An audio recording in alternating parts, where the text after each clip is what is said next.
Hello everyone, my name is Alex Boris with the Sachem Public Library, and today we will be going over the Part 1 tutorial for the BBC MicroBit Move Mini take-home kits.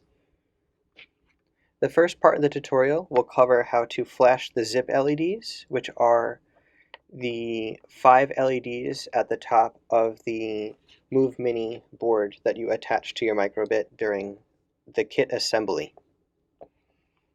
These instructions are also able to be found on page 8, 9, 10, 11, and 12 of the manual that will come with the kit. Okay, so the first thing we're going to want to do is to go to makecode.microbit.org. You can always Google MicroBit make code.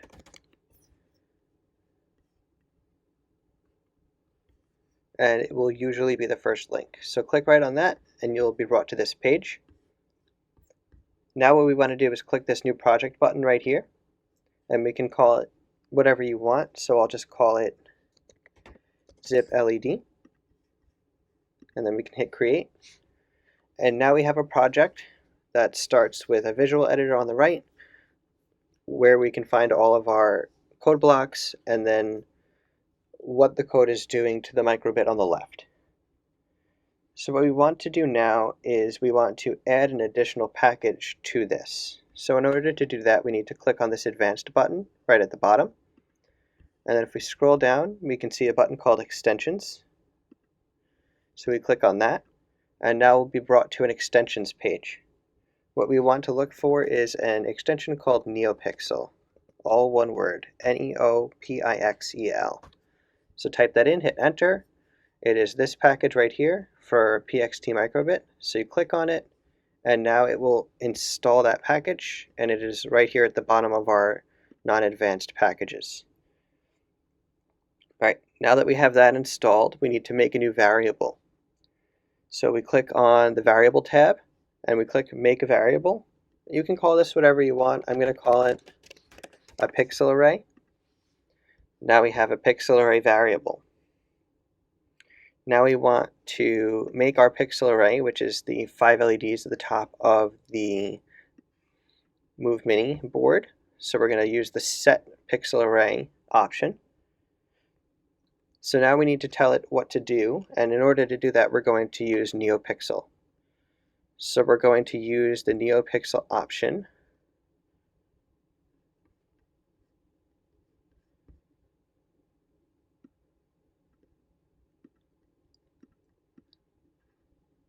NeoPixel at pin. You can also drag this whole bar in right here onto onStart and just change strip to pixel array. So now that we have our variable set, we need to tell it what pin and how many LEDs. We don't have 24, we have 5 LEDs at the top. Pin P0 is correct, and we'll leave the LEDs as RGB format.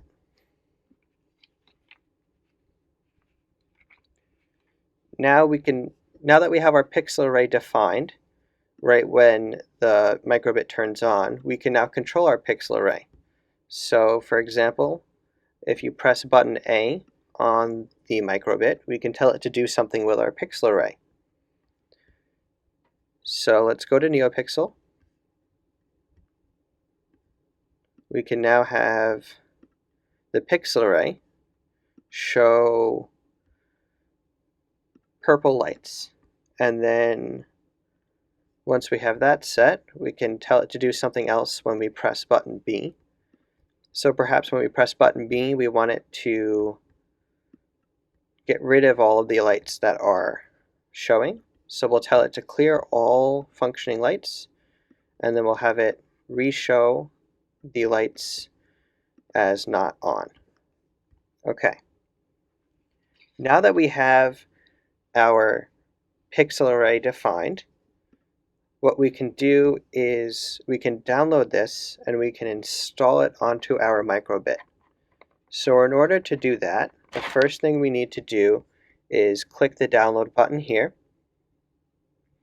This will download the microbit code onto our computer. So if we open up our files, here it is, MicroBit zip led.hex. So what you want to do now is you want to plug in your MicroBit to your computer.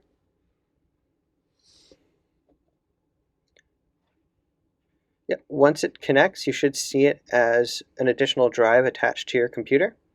What we want to do is we want to drag that hex code right into the MicroBit folder, and it will flash that hex code right onto your MicroBit.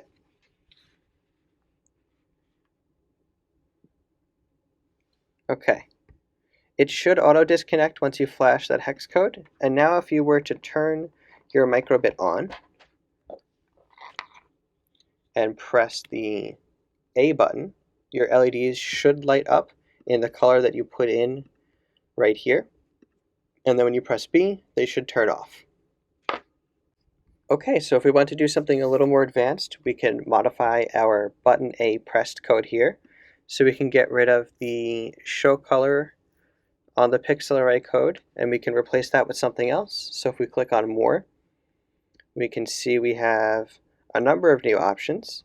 So we can set pixel color at a specific location to a color. So what we can do with these is we can put in a bunch of these. Let's put in 5.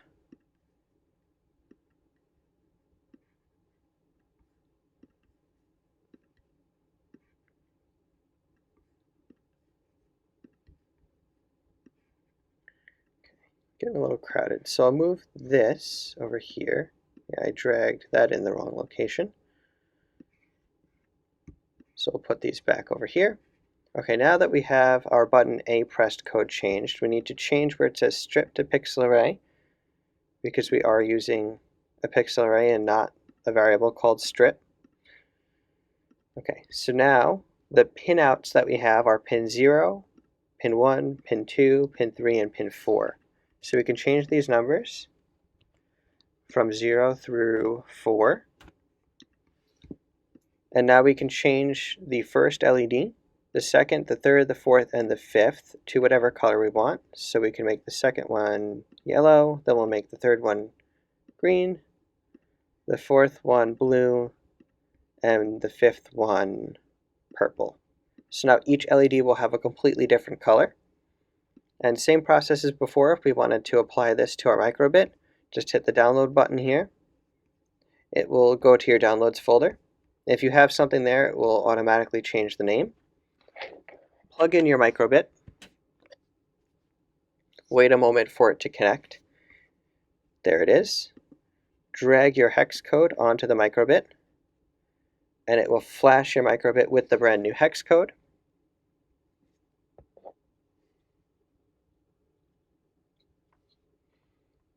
Once it's flashed, it should automatically disconnect.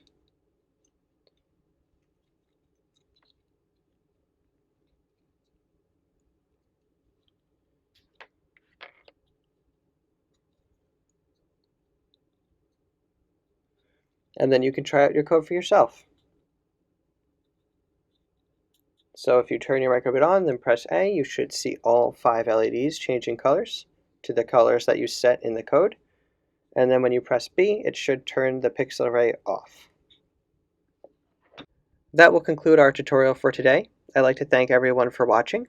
Have a wonderful day.